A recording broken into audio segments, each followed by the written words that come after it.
Life is like a ship in the ocean. Each one has got their own ship, and there is only one person in that ship, which is you.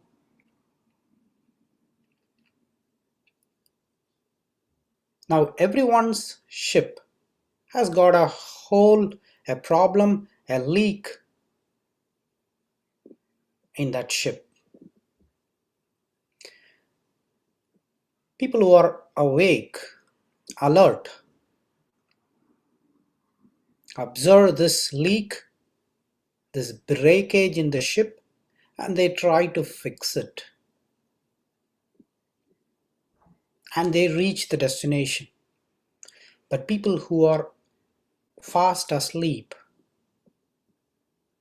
they don't even know that there is a hole in the ship and that water is seeping in. Sooner or later, they are going to be drowned. That is what is happening to every one of us, most of us. We take birth after birth after birth after birth by sleeping, and drowning ourselves and being born again.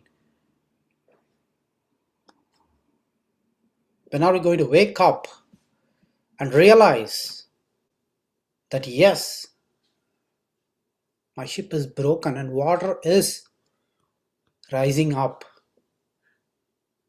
When such a realization happens, that is the first step in spiritual journey. Unless that panic strikes, there is no spiritual path at all.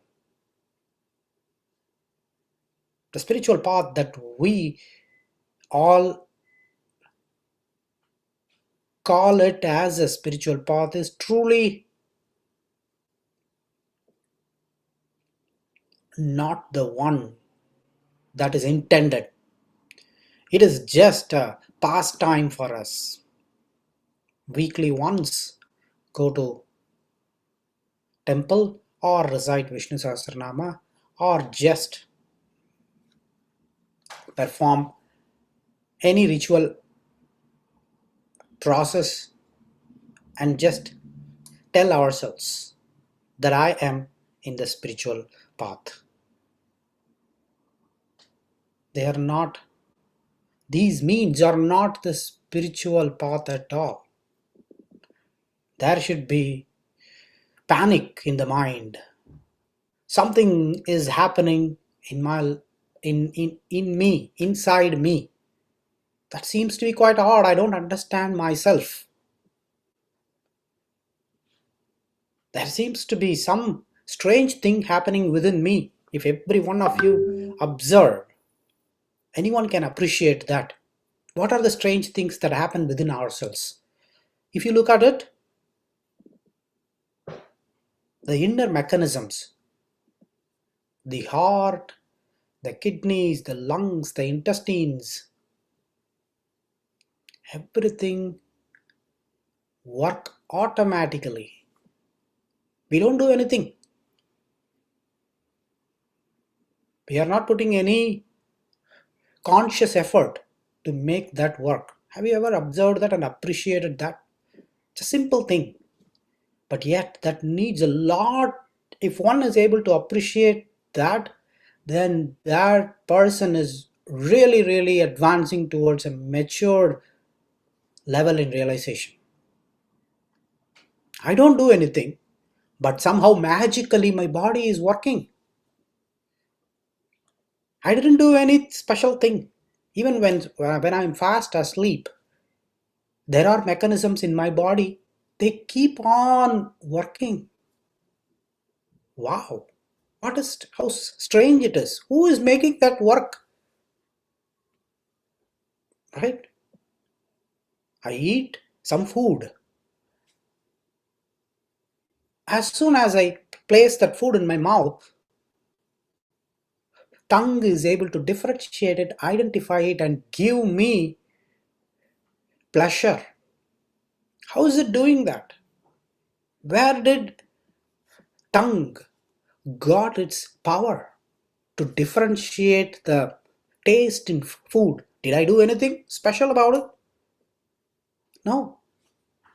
And our mouth immediately rejects anything that doesn't accept with us. No, I don't want that. I didn't like the taste. Who is making such a decision? We think that we are making a decision, but beyond that, some automatic mechanism is happening. Many a time, when anyone asks anything that we don't like, we will just say, no, I don't want it. Automatically, without reactively, we will just say. And then, hindsight, we will think that, yeah, I did the right decision. Or probably, we will realize our mistake and say that I should not have said no to that. But when we said no, who did it? We don't know. Not only that, when I'm driving a car, I'm able to drive while applying brakes and acceleration, as well as holding my steering wheel and also having a conversation with the person who is sitting next to me. How am I able to do all these things at a time without even applying any special effort on my part? Have you ever wondered that? Multiple things. We talk and we play music on piano effortlessly without doing anything. So there is some automatic mechanism that is built within every human. What is so great about it? It's good. We have this automated mechanism, right? And maybe we at the end of it we will say that it's all divine. That divine God has given me such wonders. It is a wonder, definitely, but there is a problem to it. The problem is because of this automated mechanism that is built within our body. That automated mechanism is working 24/7 without our knowledge. That is the problem. If you had done meditation, close your eyes and just observe within yourselves, you will see that you will end up with just one life force within you that will identify as your own. That is the only thing that you will belong to. Rest of the things are all around us are automated mechanisms inside the body. That life force is the only thing that is present. And whenever I want to move my hand, that life force goes and gives energy to my hand to move it. Whenever I want to stand up, that life force goes and helps my feet stand up. So, this automated mechanism inside me is taking its power from my life force. That is good, wonderful. Problem is, it is that automated mechanism is more often than not pushing me into problems that I don't even expect. That is the fundamental reason that I land into many problems in life. And how do I distinguish myself from that automated mechanism? Is that the working of these eyes, ears, this body, the skin? Is that me? Is it part of me, or I'm different than that? I seem to be like that life force only. I don't belong to any of this body or the functions of this body. Then what are they doing here? Then one will realize that precisely our being, our Atman is imprisoned by those automated mechanism inside us. So we all are prisoners in our own body. Our body is holding us hostage if we can appreciate that. The moment we realize that we are prisoners, that is when panic will strike. Oh no, I am a prisoner in my own body, and I am not even this body. Senses that are there in my body doesn't even identify with me. That is totally a different entity. I'm as if like I'm in a stranger's house or in the company of a strangers. That panic is needed for us to act on it. What do I do about it? That is the stage that a human should be in when he listens to or reads Bhagavad Gita. Then every verse will be perfectly relevant. If not, if we answer the question, do you have any problems in life? The only problem is that there is something happening inside me. I don't know who I am. That is a problem that every one of us should be able to say as the problem. I want to know who I am. I don't even know who I am because automatically many things are happening inside me and I don't have any identity of my own. If we see that as a problem, then Bhagavad Gita is definitely for you. If you think like, what's so great about it? I am just working, I earn some money and I enjoy life. I am perfectly all right. Then I don't think Bhagavad Gita is for people who don't see any problems in life at all. Spirituality itself is not for them. Spirituality is only for people who see that strange situation of identity crisis. There is an identity crisis that we all are running into.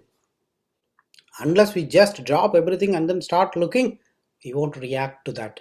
And Bhagavad Gita gives a systematic step by step manual to escape, free ourselves from that prison. If we accept, first step for that is to accept that we are in a prison.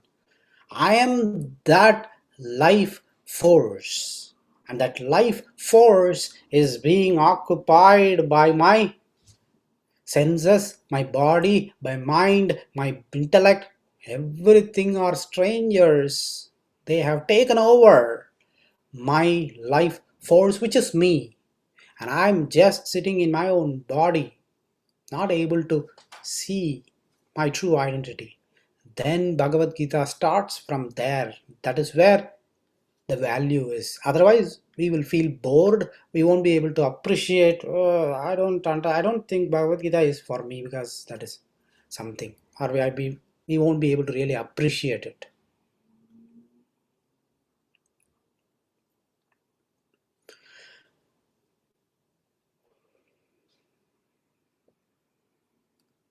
Now, let's assume that we all are at least able to appreciate that. Yeah, looks like we have been sleeping. Even though we are wide awake with our eyes open, most of us are drifting. Most of us in this world are sleepwalking. At least that should be evident. We're not looking into ourselves. That means that we are sleepwalking.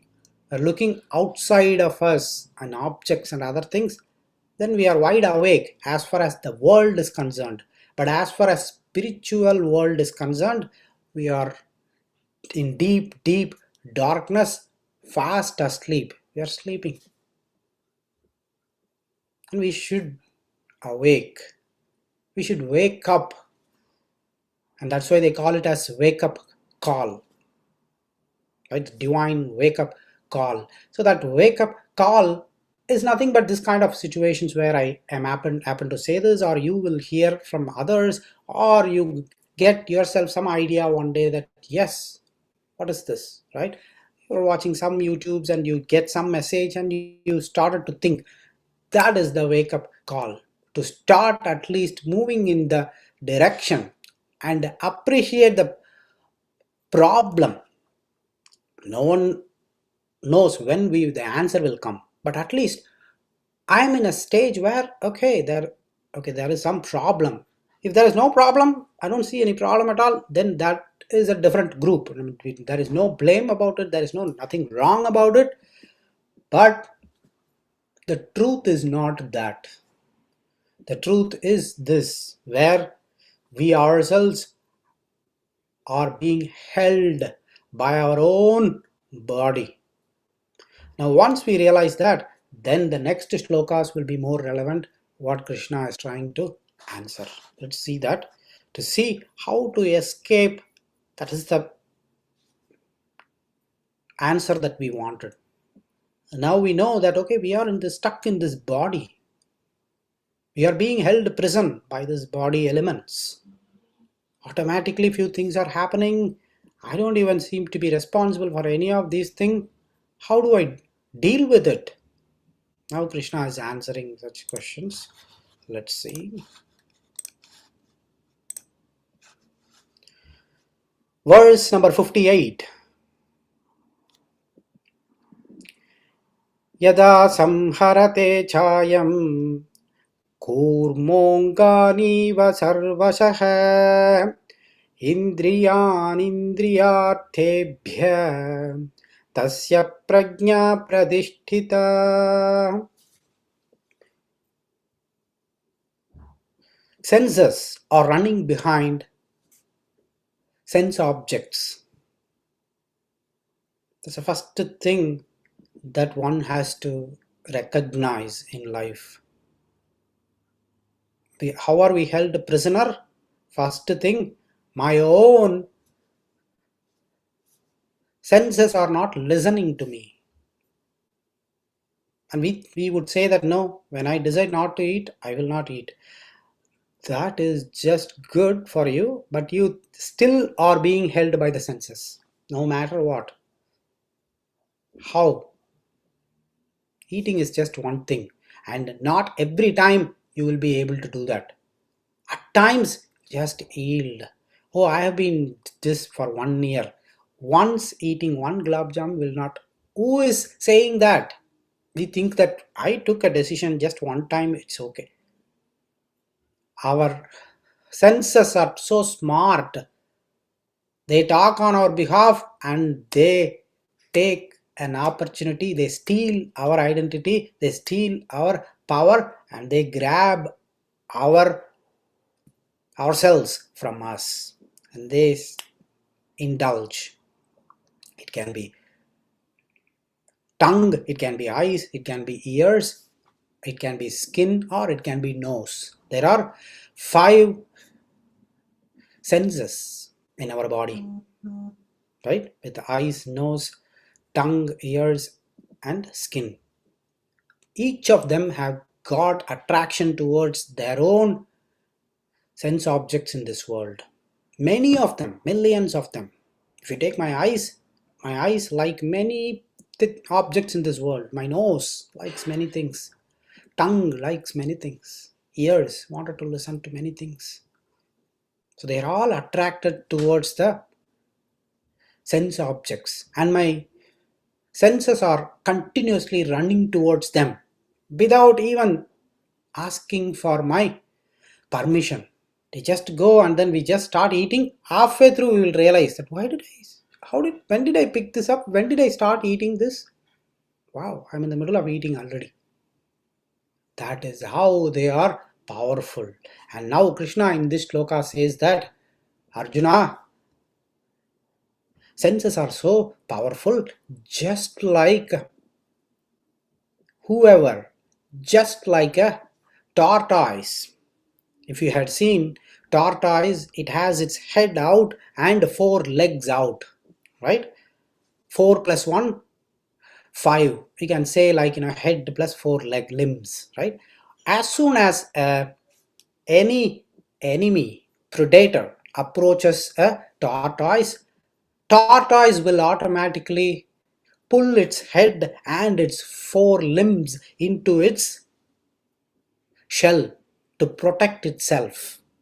Same way, a person who is steadfast, who is realized, who is enlightened, will try to pull his senses into himself, not letting it go and indulge. So that is the meaning of the shloka. Yada, when, samharate, withdraws, cha ayam, a person, kurmonganiva, just like a kurma, just like a tortoise. Sarvashaha, all of them, from all aspects, all interests, eating, watching, hearing, and other bodily enjoyments, everything. Try to withdraw yourself. Indriyan, indriyarthebhya. Indriyan, we know indriyans are nothing but our senses. Indriya artha means objects that our indriyas enjoy are called indriyartebhya, indriyartha. Try to withdraw yourself, then that person, thasya prajna pradishtita, his intelligence is well established. Right now we'll have to think about how we can achieve that state.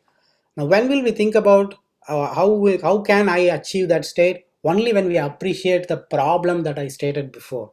If we are not even accepting the problem, then where will we actually think about solving the problem? That is next step, right? I'm okay perfectly, right? So that is why the previous step is very important.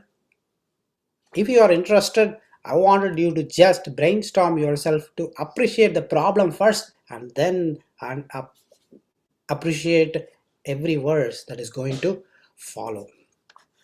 Now let's move on to the next verse. Vishaya vinivartante niraharasya dehinah rasavarjam rasopyasya param drishtva nivartate. A person a person like us, like you and me, who are trying to get enlightened, we can just pull ourselves. It is quite possible. We can do that and make sure that our uh, dehinaha is our atman, will be able to refrain from enjoyments. But still there will be some taste in the mind and in the indriyas inside that will still be lurking. Oh, I wish that. But we are not enjoying, we are not indulging, we are just like a tortoise, pulled all our limbs inside, pulled all our indriyas inside, and not in making those indriyas go and indulge.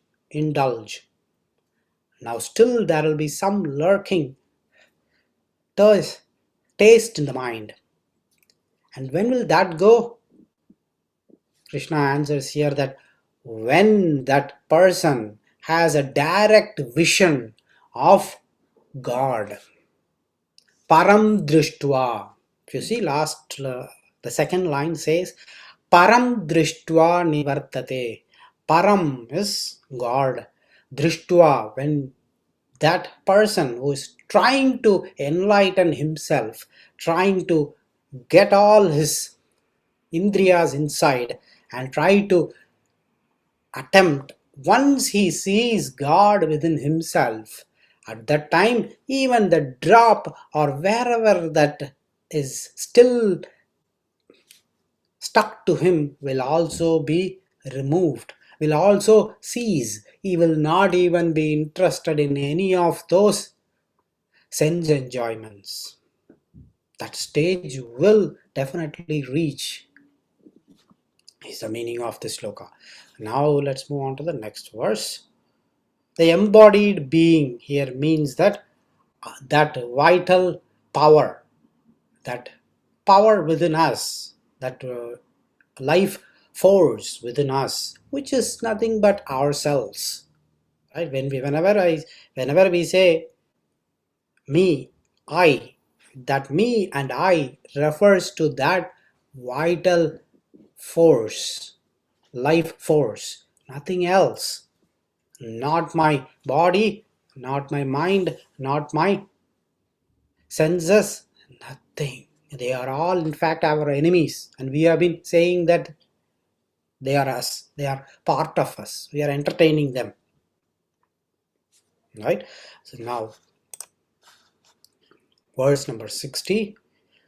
Yatato hyapi kaunteya purushasya vipaschitaha indriyani pramadhini haranti prasabham manah.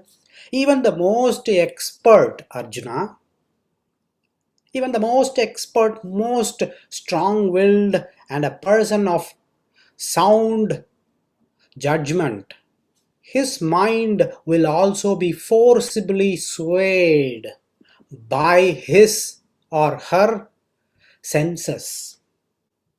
Senses are so turbulent, senses are so powerful that even if you wanted to restrain yourself, it will take the mind away from you.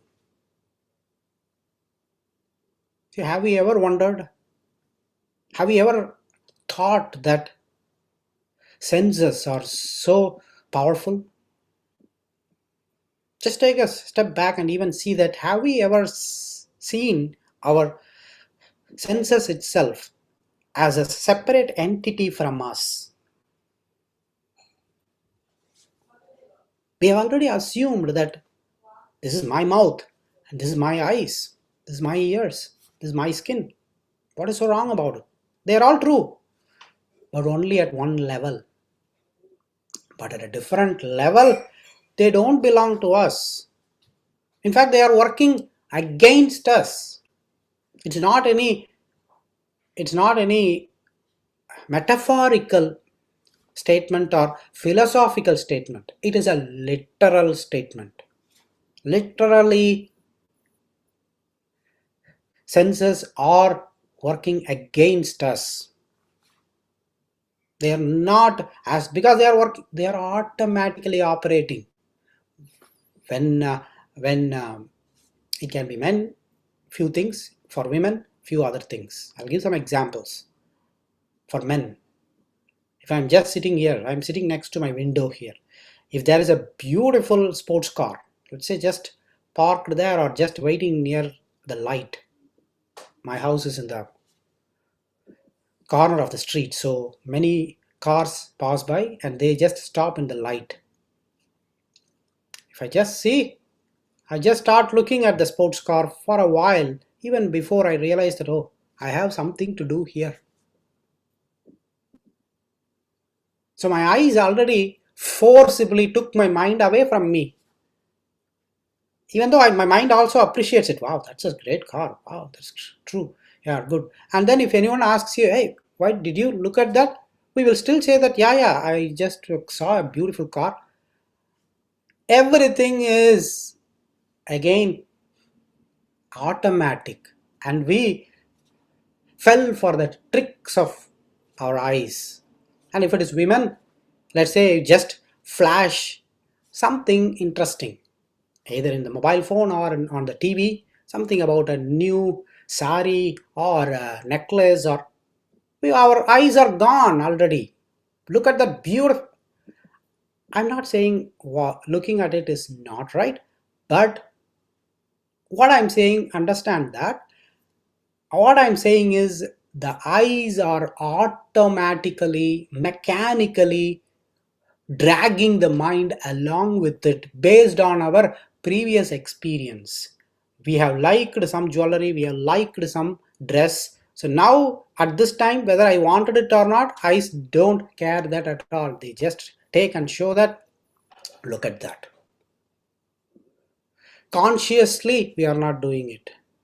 Subconsciously, they have already taken our identity from us. And then we started already in the middle of enjoying that or indulging in that, whatever that is.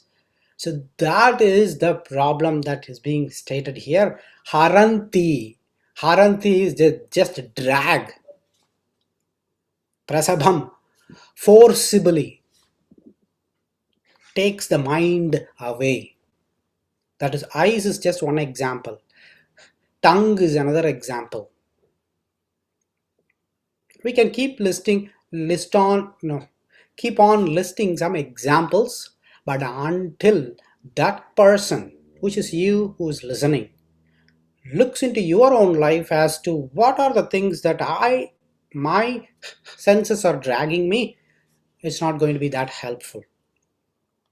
Because my senses, what they are interested in is different than what your senses are interested in, right? So you will know better about yourself. That is why everyone has to work on it. And the great thing about Bhagavad Gita is everyone will get their own message about their own weaknesses, about their own automatic mechanism inside. It is not about one single person, but it is a shloka that is applicable for all humans. But everyone will get their own message. That is the beauty of this, right? And let's move on to the next shloka. Tani sarvani samyamya yukta asita matparaha vashehi yasyendriyani tasya prajna pradishthita. Now in this shloka, he says that if a person is somehow able to bring the indriyas under the control and then start sitting meditating on me, then his intelligence is well established.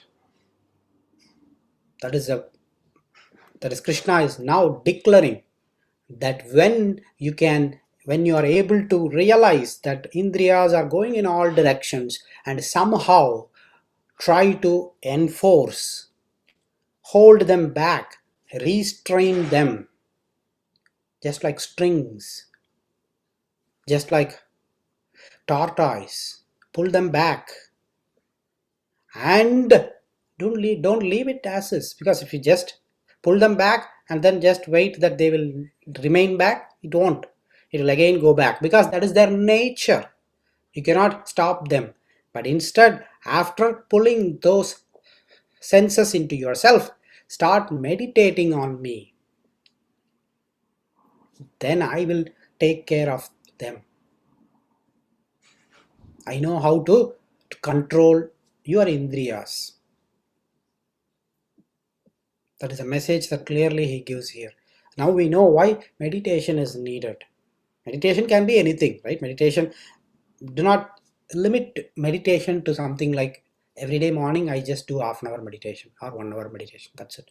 I do meditation. If someone asks, people will say that we do meditation. Meditation is not just 30 minutes or half an hour or 1 hour task, just like we do household chores. That becomes one more ritual chore. I do it in the morning or in the evening 2 times. People will also say that I do twice a day, including holidays. I do, no, it has to be 24 hours. We'll have to stay in meditated state. Not just closing the eyes and sitting is not meditation. Meditation is to just align mind, word, and action together in one line, in one alignment, in harmony. Right? Whatever mind says, that is what is being spoken. Whatever that is being spoken, that is what being acted upon. That living is meditation. right? And that he says that do that meditation on me. So how do we do that? Whatever that we do, we'll have to, our mouth should say Krishna, Krishna Arpanamastu, and hand should also do it that way, and mind should also hold Krishna in mind, not like okay, Krishna Arpanamastu, I did it, right? When all of them align, then that is perfect meditation, and that person's mind is well established, that person's intelligence well established, he will be enlightened, is what he is trying to say here. Now let's see the next sloka, what he says. So vasehi yasya indriyani, those indriyas that have been successfully controlled in such a manner, that person intelligence is well established. Tasya prajna pradishtita. Okay, now we'll move on to the next verse. Verse 62. Dhyayate vishayan pumsaha sangasteshu pajayate sangat sanjayate kamaha kamat krodho bhijayate. A perfect way he is explaining step by step, inch by inch. He takes baby steps for all of us. He wanted every one of us to reach him in meditation. He wanted every one of us to be enlightened, whoever who is listening at least. Right? So that is why he is giving simple steps. And what are the dangers? He now speaks about that. He says that dhyayato vishayan pumsaha. So pumsaha, a person, a human, vishayan, in the objects of sense enjoyment, dhyayate, if he applies his mind all the time in those sense objects, then sangasteshu pajayate. Sangaha means attachment. Teshu, in them, in those objects. Upajayate means arises. So a person who is continuously thinking about those objects of enjoyment, his mind slowly develops an attachment towards it. It increases, the attachment arises, is what in the slokas says, and then it increases also, right? And then next line, sangat sanjayate kamaha. Once attachment happens, then desire increases. I wanted more. I wanted more of it. I wanted more of it. I wanted more of it. That is the first part. Kamaha, we know desire. Sangat sanjayate kamaha. With attachment, you end up with desires. Kamat krodho bijayate.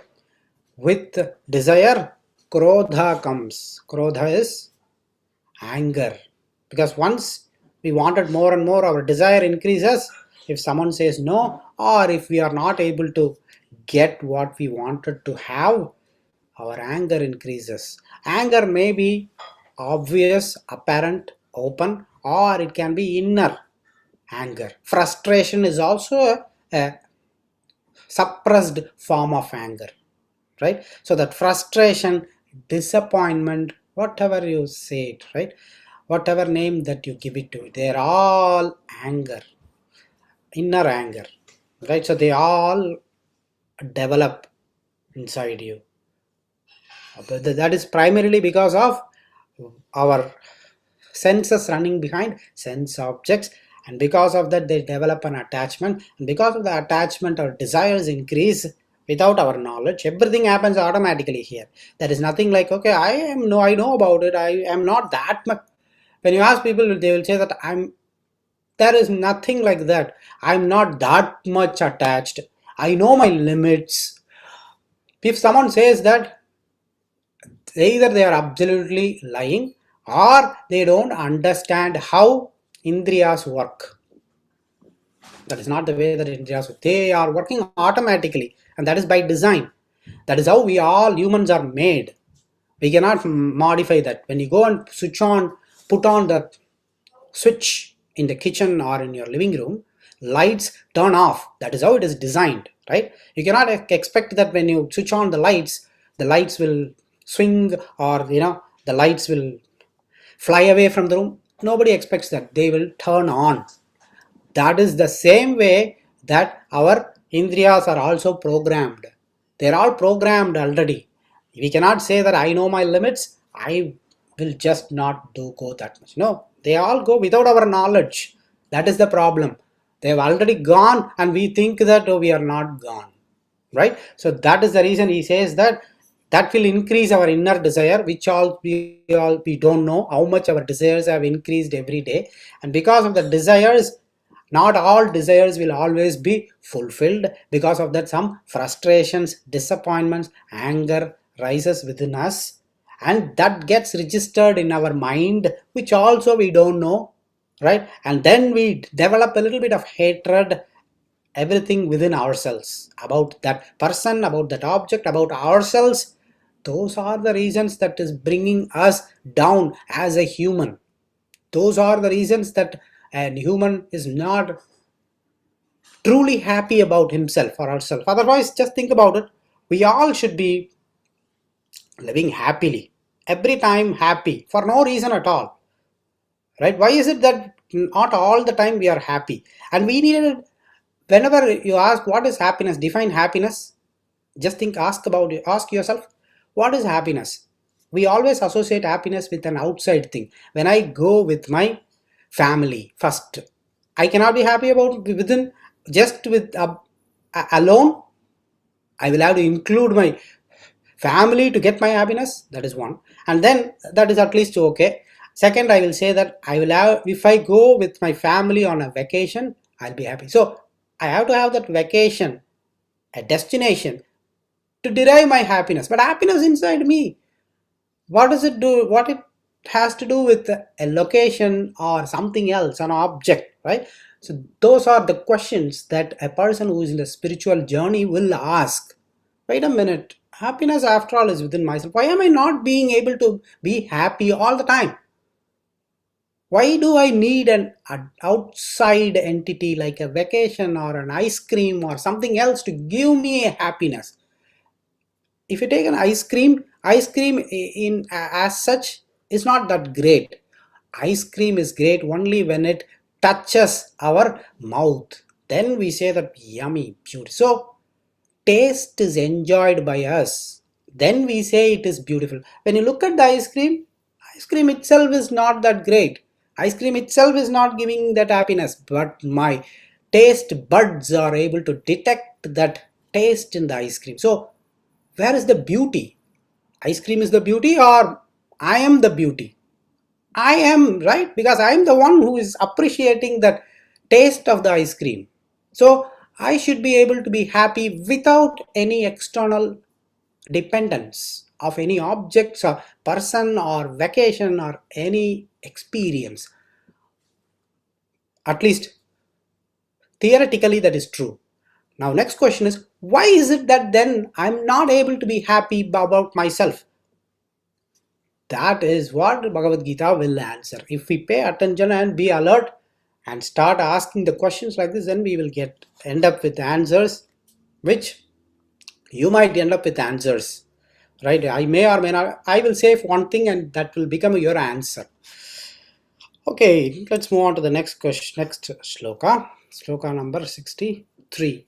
Krodhat bhavati sammohaha sammohat smriti vibhramaha smriti bhramshad buddhinasho buddhinashat pranashyati. So sequence of steps that is happening. One's anger, as I defined, frustrations or disappointments or internal anger or external anger, will cause confusion in the mind. Krodhat bhavati sammohaha.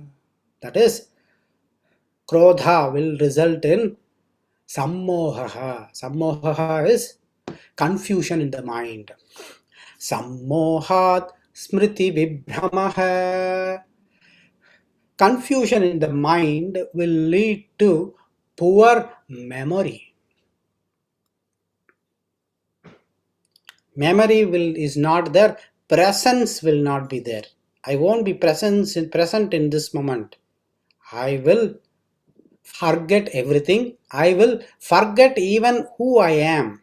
That is what has been happening to us, birth after birth after birth after birth. I am not who this, whether this body or this indriyas or this mind or this buddhi, but I am that life force within myself. But somehow I forgot about it. That is because of my sammohaha, confusion of the mind. And that confusion of the mind is because of my internal anger and frustrations. And that is caused because of my desires, unknown, known and unknown desires.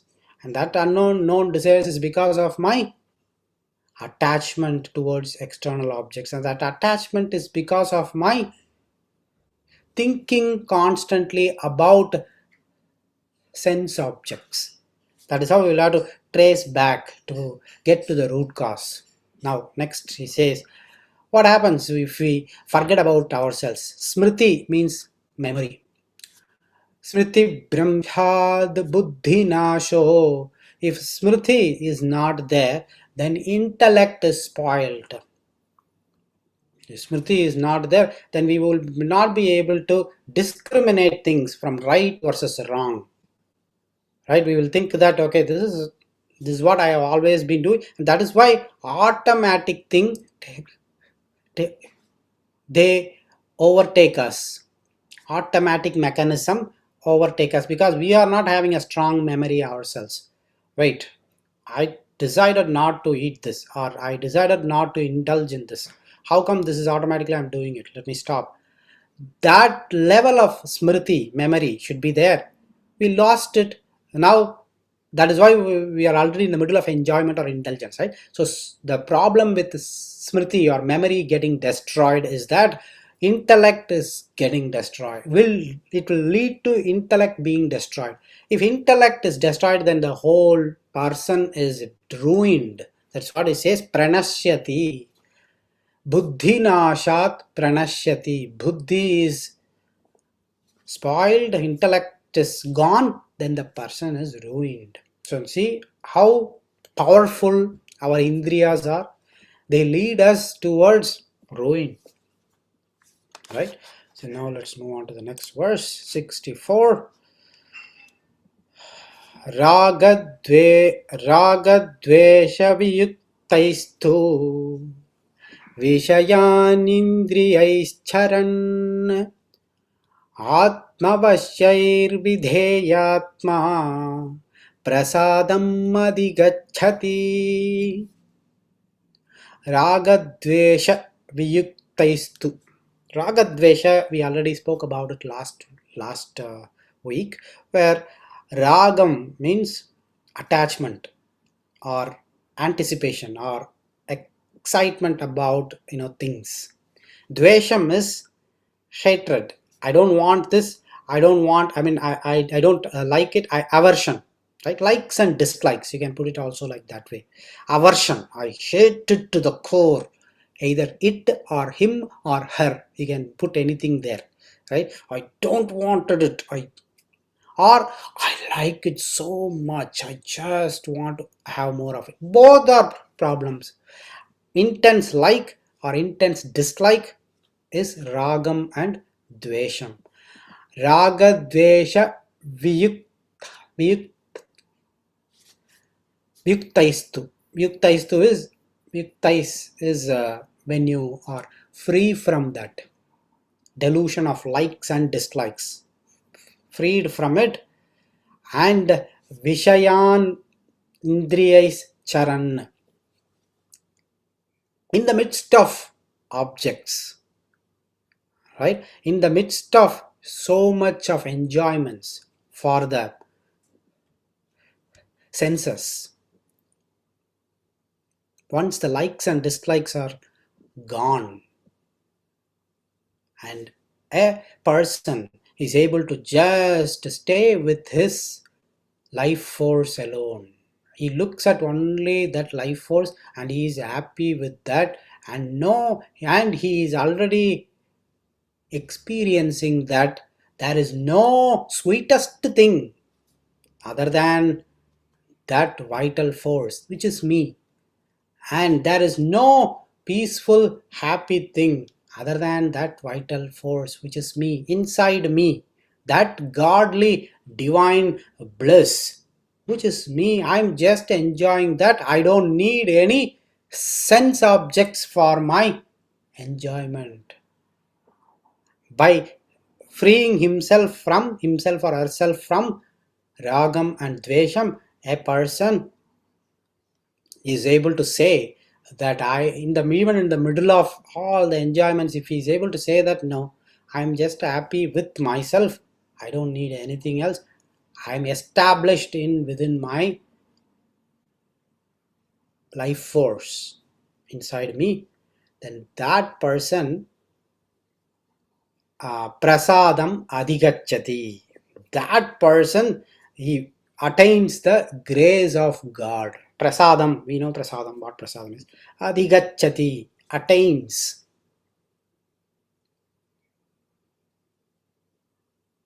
For a person, see, there is a reward, there is a divine reward that is waiting all of us. That is the state that we all have to aim for, right? To attain that state where there is no dependency on anything else.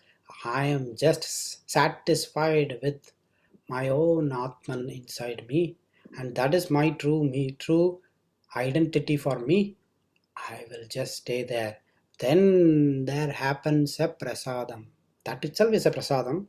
That is so happy, he is just happy. But to that person, there is a divine grace happens, waiting for him. He will be treated with divine grace. Okay, now let's see what happens. Prasade sarva dukkhanam hanirasyopajayate prasanna chetaso hyashu buddhih paryavasishtate. That prasadam we said, right? That divine grace, once that happens, that is the end of all miseries. Prasade sarva dukkhanam. That means with that prasadam, with that divine grace or blessing or appreciating God within oneself, that is the state, right? Then that is the state, that is the end of all miseries. All miseries is literally all miseries. And that is where the true happiness resides. If someone is going around this world trying to find out where happiness is, he will be in for a big disappointment elsewhere, because that happiness is right within oneself. And for that, work is needed. It is not given to everyone. That such a peaceful happiness, bliss is not for everyone. Rest of the humans who are happy with the worldly enjoyments, divine says that you be enjoying that whatever that is there with their own ups and downs. You will enjoy for few days, and then again you will have to cry for few days, and then again enjoy for, if you're happy, just keep happy with that. But for those people who are just dissatisfied with that, are not happy with that routine, the rut, the boring, the mechanical, the automatic happening of things within themselves, and the world around them is so boring, to them work is needed. Work, both work starts with inside work first. We'll have to start working inward, to think about it, to alter ourselves, get a different personality. Not by going to gym, of course, not a physical personality, but this is a discover ourselves. It is not a new personality. That is our true, we are bringing our true identity to ourselves and showing in front of us that this is what me is. Wow, then that is the time that the entire, you know, the thing is the perspective is reversed. I was thinking all along me to be this way, but rather I am here. That is how different it is. Then that is the excitement. That is the first reward. When that happens, then we will not even look at any of the things around that had been trying to get us and trying to imprison us, because we have already gone to that state now, and that state is a changed state where that knows the truth very well, where that knows Sat Chit Ananda. Sat means purity, purity in love, purity in affection, purity in grace, gratitude, forgiveness, compassion. Chit is pure intelligence. Nothing is influenced, only intelligence. Unimpeded, uninhibited intelligence. Ananda, of course, we all know happiness to the core. Satchit Ananda is that state, and that will be the first gift or reward that is waiting for us. And once we start doing the work, right, and to him, uh, it is the intellect is well established. With that prasadam, then that person can say that his intellect is well established. That person, he or she, doesn't after that need to do anything in this world. They don't have to go to temple, because what is it that we have achieved, that highest level that we have been all along looking for. They don't have to meditate even, right? Because that the purpose of doing all this thing is to get that state. Recite shlokas or recite bhajans or listen to music, anything is not needed absolutely, because that person is all like an ocean now. Any rivers is not going to make more water. The ocean is already full. So that person is already totally satisfied and overflowing with Satchitananda. I'm wishing all of us will get to that state by the end of the sessions that we are having on Bhagavad Gita. With that, we come to the end of this week's session. Mangalasasanarairmadacharya sarvaischa purvairacharya satkృతాయాస్తు mangalam.